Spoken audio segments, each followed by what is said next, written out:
Anna, what's the best advice you ever got?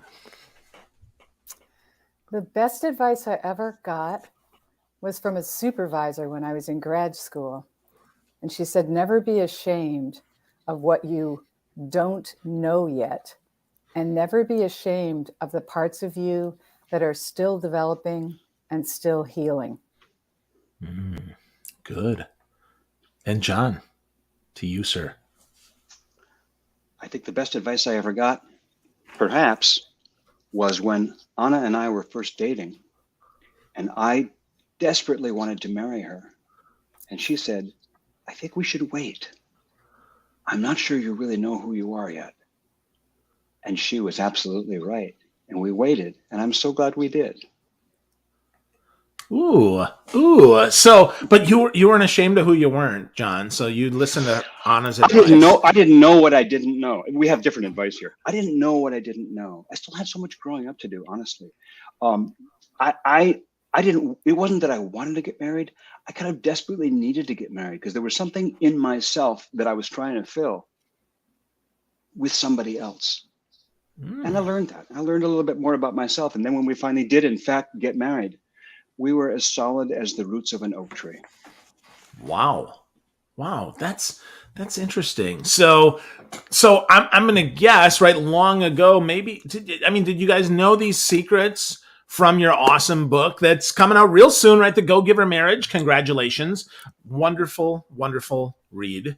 Love it.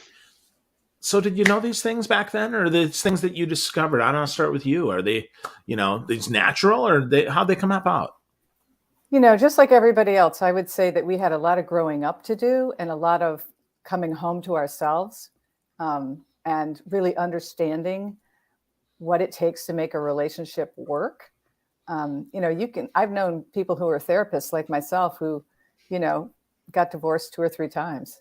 I mean, it doesn't mean that just because you've got the degree that you've figured it out. And I think that both of us, we take very long walks every day. And it was almost 20 years ago that we decided to write the book. But there were so many Go Giver books scheduled to come out, and we wanted to be reverent to each one and not, crowd the field, that we waited.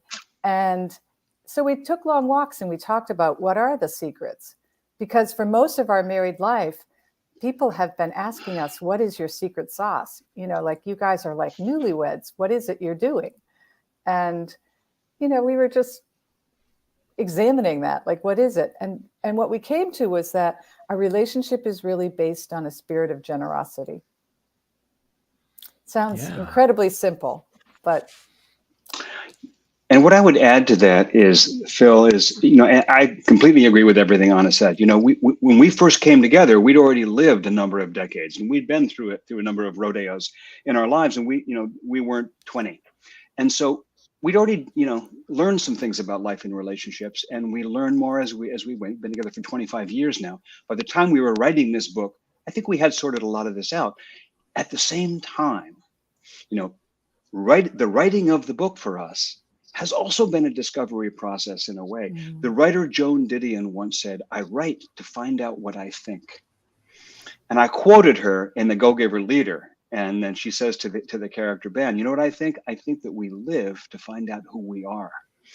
Um, and both of those things apply here. I think in the process of writing The Go-Giver Marriage and codifying and articulating our secret sauce, what it is that we know and think and believe about marriage and about relationships. There's something magical about writing a story and writing a book. It allows you to find out that you find out what it is you know. You find yourself writing something and saying, "Oh, well, that's true," and it's really fun. And the process for us has even continued in doing all these podcasts and this promotional work that we're doing for the book itself. It's just been a wonderful, wonderful process of discovery for us. Talking with other people, every conversation, something new comes up that I know I hadn't thought of before. So it's yes, the answer is we've known these things for years, and also yes, we're discovering them as we go, anew, afresh. Wow.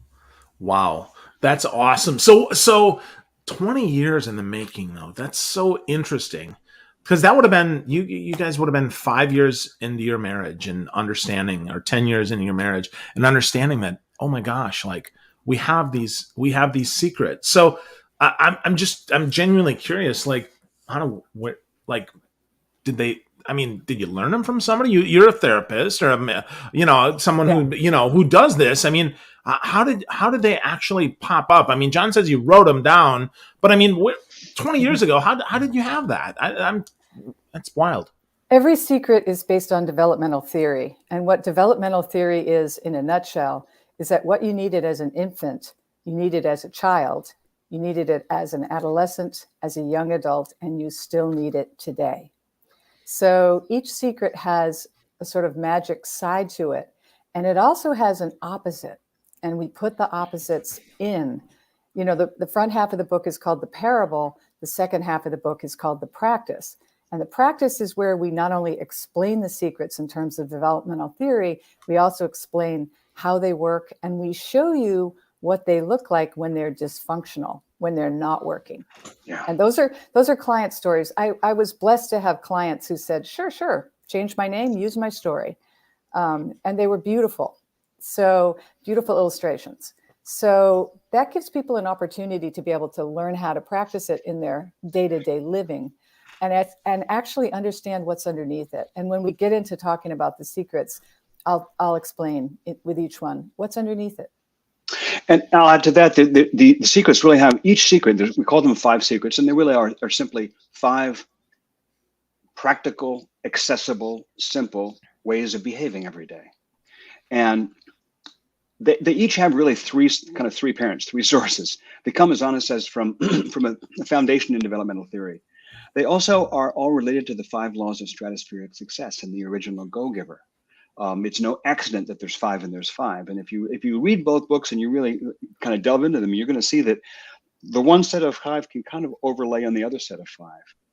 But finally, they also just come from experience, from our experience as a couple, but also our observation of every truly functional, thriving, flourishing, rich marriage we know, starting with our parents. We both come from parents who just taught us so much, and Bob Berg's parents for that matter as well.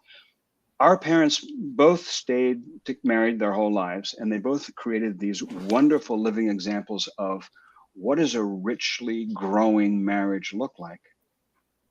And and we have lots of friends, as we all do. So we're able to observe from the experiences of others as well as our own. Yeah. So what about stuff that doesn't work, though? I mean, did you learn anything from that? Because I'm sure there's a lot of dysfunction, right? I've never encountered that. No, well, maybe not in your marriage, but I've been married before, and not in my current marriage, right? But I've certainly had my share of that. So how, is it helpful to, because you mentioned that you do the flip side, right? You do the inverse. I mean, is it helpful to find the inverse sometimes first and to recognize that this is not the way we want it to be? It's very helpful. But here's what I would say. If you try to build intimacy with another person before getting whole with yourself, every relationship you go into will be an attempt to complete yourself. And the reason I love sharing that on a podcast is that that's the essence. And what it is that everyone brings their emotional history, which is their emotional baggage. And that baggage starts unpacking as soon as the honeymoon's over. And whatever your patterns are, whatever it is, let's say that you had a critical and dismissive father. You're a guy that had a critical and dismissive father. You could never be enough for this guy. And so you have a tape that says, I'm not enough. And you're really trying to heal that. Now, you have a choice here when you get married. You can either be that guy or you can marry that person. And that's kind of how it works. We're unconsciously attracted to the very people, like moths to a flame. We're attracted to the people who will bring up the issues that we need to heal. And that's why there's so many divorces, because people bump up against that and they're like, yeah, my dad did this to me. I'm not putting up with this again. Goodbye. But the truth is, marriage gives us an opportunity for a great deal of healing to happen. And that's if people can have a spirit of generosity, compassion, empathy, and can allow for each other's issues to rise up and be witnessed, discussed. You know, it doesn't mean it has to be a knockdown, drag out fight, but rather an opportunity to learn. And there will be moments where there's knockdown, drag outs, fights, because each person is so reactive in that moment. But it still doesn't mean that you can't come together afterwards and say, I overreacted because when you do this, I get really scared. I get really afraid, and it makes me nervous about where we're going and if we're going to be okay. And, you know, now you're putting it in a frame that someone can receive. So, yeah. That's so interesting and so helpful. So with that, you that's the second time you've mentioned generosity. I think it's important that, you know, in the Go Giver Marriage, I feel that generosity throughout the book and very strongly. But can you define that for us, John? Maybe you can define generosity as you see it from Anna, and what, you know, how that played through the book, because I think that is important. Yeah, sure. I mean, it's the heart of the original Go Giver. It's the heart of all the Go Giver books. You know, the principle behind the Go Giver books, codified as Pindar's principle, is the more you give, the more you have. And it flies in the face of mathematical logic, you know, the laws of traditional economics, the dismal science, because those laws say the more you give away, the less you got. If I give you my toys, then I don't have my toys anymore. You have them. Not fair. Wah.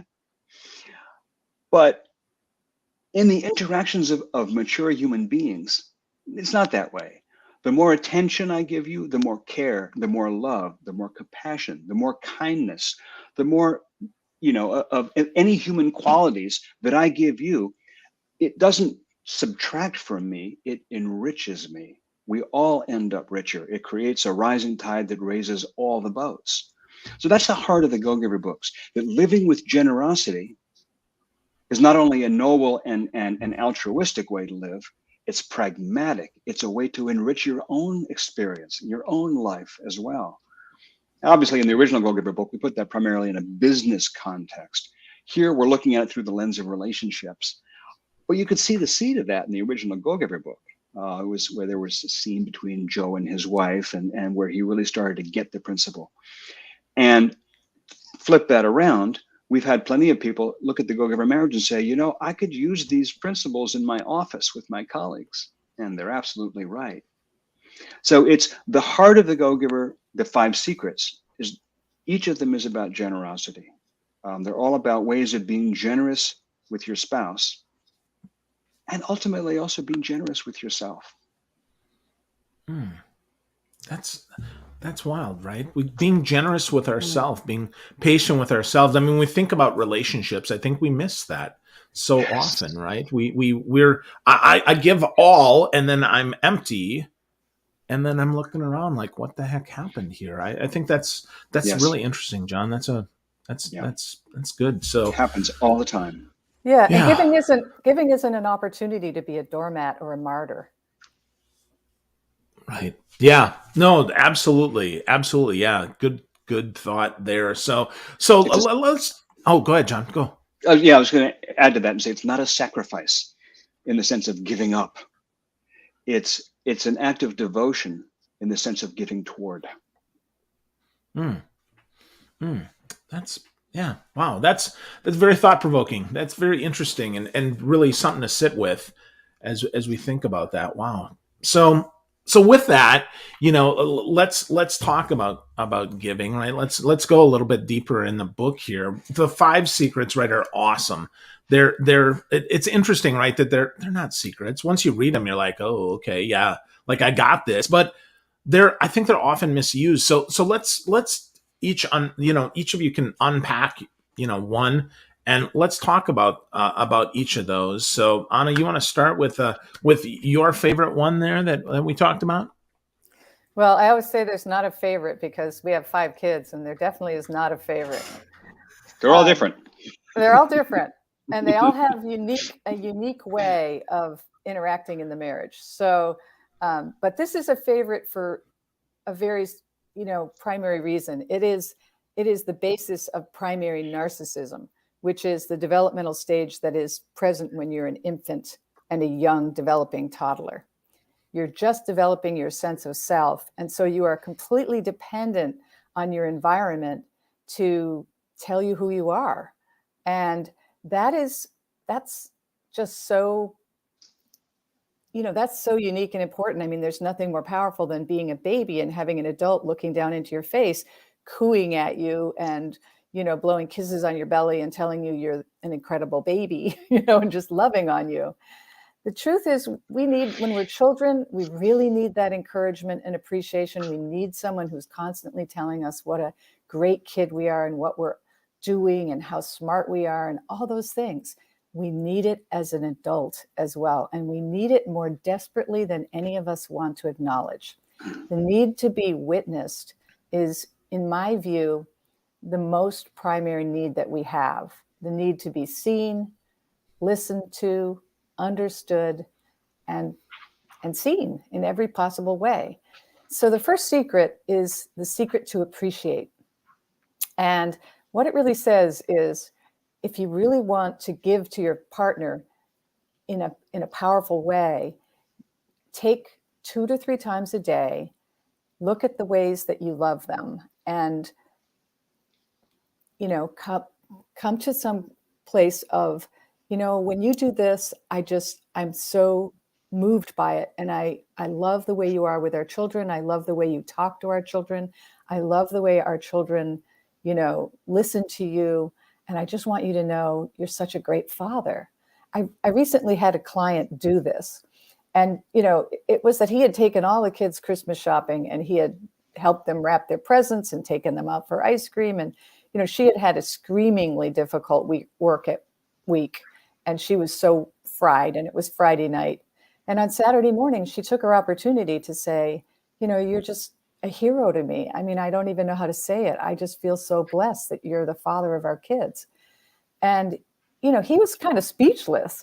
She said he was just so blown back in his chair. And he said, thank you. Like, there's nothing I want more than to be a good father. That's just one opportunity. It takes only 3 minutes a day to take 3 times a day to really authentically appreciate your partner. And yet those opportunities go by and we just ignore them. We're so busy with, our work, the kids, paying the bills, cleaning the house, making dinner, whatever it is. We're not taking the moments that we could. I think that even as a mother, and I always apply this to parenting because I care deeply about it and I want to write about it. I'm currently researching and talking to people from all over the country and the world about how they parent, because I think that kids so profoundly need this. If you want to have a really healthy, well-adjusted teenage daughter who knows how to say goodbye to her first bad boyfriend, then build her self-esteem the entire way up. Because when she gets to be 16, she may be a pain in your butt, but she's also going to be the person that says to him, not putting up with this. Yeah. Wow. That's good. So 2 to 3 times a day, just a couple minutes there. I mean, pragmatically, do we put that on our calendar? I mean, how do we actually execute that, Anna? Because to your point, right? We blow past it. We get really busy. I mean, do you recommend that, or is that kind of cheesy? I mean, I don't know. I'm genuinely curious because I don't see, I certainly try to do that, but I know that I'd probably miss. So, I mean, is that okay? Or is that like something we have to commit to memory in 9, 12, and 7 or something? I think we all miss. I think that Yes. it's and let me tell you about the opposite, then you'll understand. Because neurologically, you're burning a groove in your brain. You can either go one way or the other. So which way do you want to go is really the decision. So the opposite of appreciate is to criticize. And straight out of grad school, I trained with a phenomenal therapist who was trained by John Gottman. And criticism is what John Gottman calls one of the 4 horsemen of the apocalypse, meaning criticism, if it's continual in a marriage, will lead to a divorce.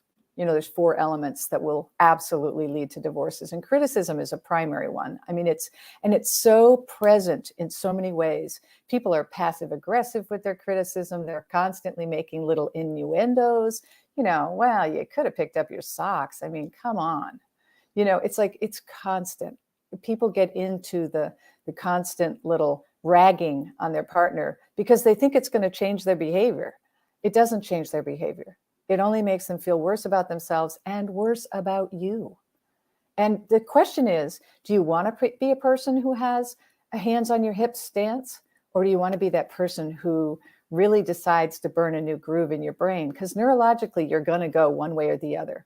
And it's really important to, I find that when people practice it, and, we have people holding each other accountable who are best friends. We have people who are in men's groups, women's groups, and in coaching. With our coaching clients, we absolutely hold them accountable and ask them what happened this week with The Secret.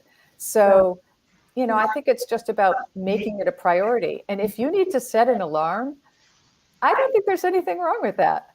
Set an alarm on your phone, and it can be an incredibly authentic love note sent through text, but it's an opportunity.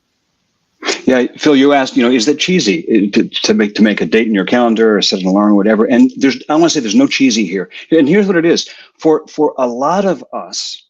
By the way, this is something that we already know, or that we already knew, and we probably already did when we were first in love, right? When you're in that first early romance, you appreciate everything because this is the most amazing creature you've ever discovered in your life. So everything about her is beautiful. Everything about him is perfect. Everything he says is funny, hilarious actually, and brilliant. Her every move is just a sensation. That's normal. That's the blazing fire of the kindling in the newspaper when you're getting the fire going. But we're looking for the hardwood logs here for the long term. And what happens is, after a little while, like as we say, after the honeymoon, but it just means after a little while you've been together, then you have other concerns that start to crowd in. You have kids, you have a home, a household, you have financial issues. Things go up, things go down. You have career issues, professional issues, you have health issues, you have parental and family issues. Stuff happens all around you that demands your attention. So you start to kind of unconsciously or automatically assume, she already knows I love her. She already knows I think she's gorgeous. I don't have to keep saying it, right? We've already covered that ground. And so now we got to pay attention to the furnace that he's replacing. No, you know what? It's not going to work because of what Anna said about this primary narcissism, this need that the baby has, the infant has. It never goes away. Each of us have a baby inside us, an infant inside us, a little toddler inside us who's saying like, well, don't you think I'm awesome anymore? I know you told me yesterday, but I forgot. That's all of us. So to bring it up again, to start to practice this, like it's fine for us to say you should 3 times a day tell your spouse, find something about your spouse that you love and take a moment to tell them. Sounds so simple. But for us, it can be like a muscle you haven't used in 20 years. It can be awkward. It can be stiff. And it can feel awkward and stiff. Like, honey, I need, have you got a second? Yeah, what's wrong? Oh, no, nothing's wrong. I just wanted to say, and now I'm feeling like a total idiot. How do I tell my wife, whom I haven't told for 25 years, how much I love her? How do I tell her, I just want to say, I think you're so thoughtful the way you are with your friends. You're a great friend. And she's like, yeah, is the furnace not okay? Or like, this is a weird conversation. It can be. And you know what? That's fine. Awkward is fine. Stiff is fine. Cheesy is fine. Notes in your calendar is fine. Reminders is fine. Any of it is fine. Is just do it. Start doing it. We had a conversation with a friend the other day who said that he had started a practice with his 8 and 5-year-old kids who would tend to fight like combat soldiers. And he said he would catch them fighting, where he used to just yell at them and say, kids, stop it, because it's driving him crazy. Instead, he said, I would separate them and say, okay, right now, don't even think about it. Right now, each of you say 3 nice things about the other one. And he said, the kid would go, well, he's good at math. He likes dinosaurs. And, and he said, it was grudging. It was rote. There was no feeling in it at all, but they weren't fighting anymore, and it stopped. And it works because, like Anna said, you're burning a neurological groove. You always are. You're building the habit, and it's going to go to the right or to the left, one way or the other. If you start looking for things to praise and appreciate and single out that you love, you're shutting down the criticism faucet because you got one pipe. And I'm going to add one more story that I think really is just so fun. I have a client that has been married for 30 years. He calls himself the husband who's asleep at the wheel. I mean, he says, I don't know, my wife is great. I can't think of anything to say, So I really probed with him. He had to come back with homework, like find things that he really liked. So he came back really triumphant one day and he said, my wife, she makes these cakes all the time. And I know she makes them because she knows I love them. And he said, so I stopped her in the kitchen. She was frosting a cake. And, we're just talking little square sheet pan cakes, nothing special, just not layer cakes or special things, but cakes. And it was a carrot pineapple cake. And he goes, it's my favorite. And he said, he pulled her close to him and he said, I never tell you this. And I'm such a dumb idiot for not ever telling you this. But I really want you to know, I know you make these cakes all the time because I love them. And I probably shouldn't eat as many slices as I do, but I love them. And I just want you to know, I love that you make these cakes and I love that you make them for me. And I just want you to know, I love you. And he said she just was floored. And she gave him a big hug and she said, don't worry, baby, I'm going to make you cakes until you drop. And he said the rest of the day was like the most pleasant, sweet day. He said she was kind of humming and she was like on air because he had taken that moment. He said he was shocked by how powerful it was between them. She said she took 2 opportunities later in the day to hug him, which he said spontaneous hugs are not something after 30 years that they're doing as much. And he said, I didn't realize how much I need them. Wow. Yeah. That's awesome.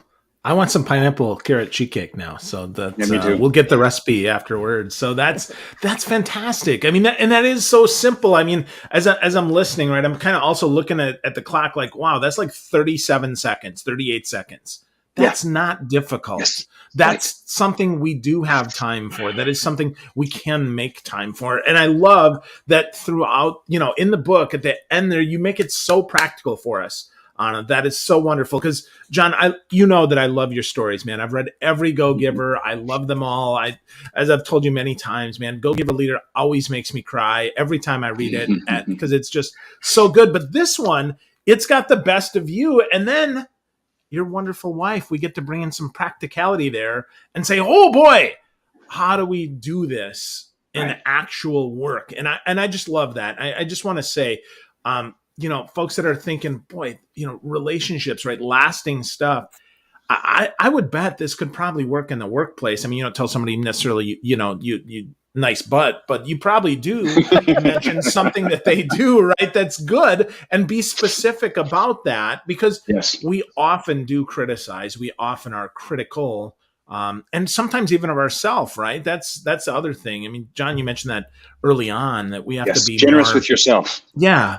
More generous with yourself. So I love that. So, wow. So appreciation, that's powerful. That's possible, which is really important. So John, you've got one that you want to talk about today. And then folks, you got to get the book to get all 5 because it's totally worth it. I've got the PDF. I've read it a bunch of the times. I think, John, didn't you send me the Word document like early on too, like a long time ago? So, I mean, I've loved this book for a long time and I'm really excited it's coming for folks. So John, go ahead, please share yours. Yeah. For its parents, you're like one of its godfathers. Yeah, there you go. Yeah. Yeah, sure. So, one of the concepts in the book, one of the core ideas is that when you're in a relationship, a meaningful long-term relationship, which we're calling marriage, that's what we're really writing about, is that there's 2 people, there's me and there's you, and we're each whole, different self-contained individuals. And then there are overlap. When we overlap, there's like this third space created, this third entity. It's almost like a third person in the room, you, me, and then this other thing, which is the marriage, which is the overlap of us, which is the us. And the us is really the focus of so much of the Go-Giver marriage and so much of what of our work. It's easy, it's almost natural, it's automatic in a long-term relationship to start carrying and creating a scorecard. And the scorecard is about what's fair, who did the dishes how many times this week, who's held up what end of the chore burden. Who gets to complain? You each get 5 minutes, we each get 15 minutes, we each get an hour, whatever it is. So this scorecard is like, you did this, it means I get to do that. It's death to a relationship, because what the scorecard does is the moment you're keeping score, you withdraw from the us. The moment you keep score, you're separating into you and me, and there is no more overlap. There is no more us. And when you do that, you're starving the us. The us is an entity that is always either growing or shrinking. You're either feeding it or you're starving it. It never stays the same. There is no stationary about this us. It's a living thing, so you can't take it for granted. If you do, it will starve. And somebody earlier mentioned about divorces. Anna was talking about the 4 horsemen of the apocalypse and how Gottman says they will lead to divorce. And it's not just divorce we're talking about. It's the marriages that don't divorce, but kind of atrophy, the kind of go into a long, deep freeze, where that is the starved us. The us exists, but it's nothing but skin and bones. So the third secret is something we call allow. And what allow means is when one of us is having a difficult time, for whatever reason, something major, like we had an illness or a surgery or an accident, or we've lost a parent or whatever, lost a job, some catastrophe, or if it's fairly minor, we had a bad night's sleep, something is aching, we had a difficult day at work, kids are acting out, whatever it is. When one of us is having a difficult time, the other one of us is called to give us some space. Allowing is about giving your partner a little extra care and attention, or a little bit of extra room, a little extra time, a little extra space. It's having empathy. It's giving your partner the benefit of the doubt. If they're cranky, instead of assuming it's about me and getting defensive, because when you get defensive, you automatically separate. That's what defensiveness does. It's just the same thing as getting aggressive. You separate either way. Instead of getting defensive, become compassionate, become empathetic. I don't know why she's upset. In fact, I have no idea. But instead of assuming that it's about me, I'm going to assume that it's something that's making her feel bad. And what she needs me to be right now is just here, listening, hovering in the background, doing the dishes, taking out the trash, taking the kids out for half an hour, whatever it is she needs. If I can, I just want to provide that, if that's possible for me to do. Because I'm going to allow her to be in the space that she is. Allowing means allowing your spouse or your partner to be who they are, how they are in this moment, instead of trying to change them. And Anna alluded to this earlier. What we tend to do when conflict arises is to try to change the other person, make them more like us. It's a shock when you've been dating for a while and you're in the flurry of romance, and all of a sudden you discover one night that your partner doesn't want to watch the movie you want to watch. They like a different kind of movie than you. Like, what? That's not possible. We're the same person. We all love the same movies, right? Both of us. But no, your partner does things differently than you. They're a different person. They react to things differently. Anna gives this beautiful example of a miscarriage. It's a very common experience for a woman who has a miscarriage, for her to, I should really let her talk about this instead of me, because she does it so beautifully, but I'll talk about it from my perspective. When someone has a miscarriage, it can be profoundly tragic for them, tremendous sense of loss. It can carry with it sense of failure, like, what did I do wrong? My body betrayed me. What happened here?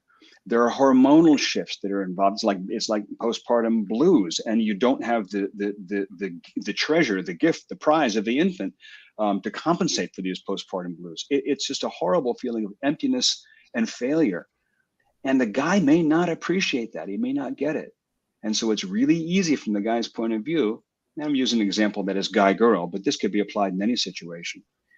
It's easy for the guy to start going like, yeah, I know this is hard, but let's get over it. Can we move on? No, we can't move on. What's called for in that moment is to allow for the fact that she's going to process this grief differently than you, at a different speed, at a different pace. It means something different. That could be true if the spouse dies. That could be true if a puppy dies. That could be true if a business is lost. That could be true of any kind of misfortune that befalls. We process it differently, and we need to allow each other to process it differently and pick up the slack. There's a case in our book. There's an example of a couple where they had a child who died, and they were both just grief-stricken. I've gone through this, and I know this one. This is Phil says the Go-Giver Leader always makes him cry. This is from the Go-Giver Leader, and it comes back in the Go-Giver Marriage because we get to meet that person, Melanie, again. And she says that they experienced the loss of that child very differently. At first, they were both grief-stricken, but after a year or so, it's like he wanted to move on and have more kids, and she wasn't in that place at all. So he had to learn: Are we gonna be on the same team around this, or are we gonna start separating into the red team and the blue team? Wow. Anna, do you want to add a little bit to that? I do. The opposite of allow is control. And control is, the foundation of codependence. I love you, but I'd like you to lose 20 pounds so I can feel more attracted to you. I love you, but, I want you to be this way. I want you to talk less when we're out at parties. It's all the ways that your partner tells you that you're either not enough or too much. And those are really hurtful. And so allow is also that moment when, you really just have to allow your partner to be who they are, the way they are, how they express themselves. It's different than you, but this is the person that you married. This is the person that you're in this long-term committed relationship with. So allowing them to express how they're feeling or be the way they are. And the client example in the book is another situation which is common. A lot of anxiety is biochemical. And I really love to share this with clients because a lot of men and women don't know it. But especially for women, anxiety is driven by estrogen dominance or estrogen loss. And so it's the two sides of the spectrum. And all that it means is that they can be cycling and have moments in the month where they're just really anxious about things. And anxiety can drive the people around the anxious person crazy. And I know from personal experience that your anxiety is spilling all over people around you if you have anxiety. And it's very difficult to manage and control personally. You want to shut it down, but you're feeling anxious. So I feel like allow is one of those moments where the person that's trying to shut it down and control it often has their own issues with anxiety or their own issues with feeling out of control in relation to it, or their own issues with feeling out of control from childhood issues that happened to them. So in this case, the woman had been assaulted in college. She had long-term anxiety issues that she had really worked on, but the husband was constantly saying to her, cut it out. It's not that big a deal. And that is not what to say to someone who's anxious. It's like telling a depressed person, cheer up. Yeah.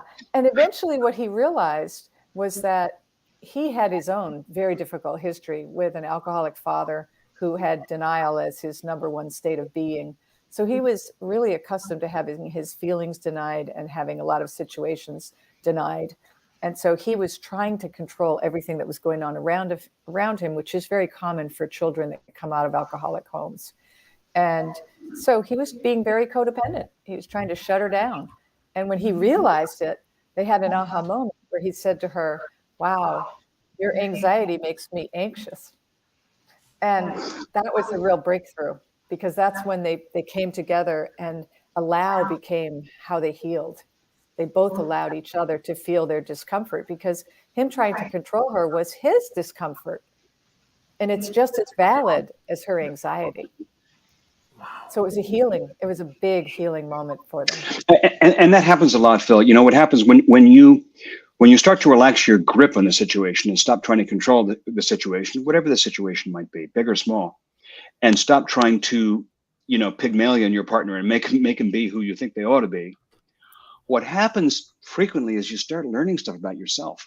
Mm-hmm. Whether it's like this guy, James, from the book, who came to grips with the fact that he was having his own anxiety rising, or it could be many other things. You start to learn more about yourself, and you also start to find resources in yourself that you didn't know you had. You start to tap more strength in yourself, tap more patience in yourself, tap more humanity, tap more compassion. You start to actually become a bigger, better, more human being. You become more of yourself.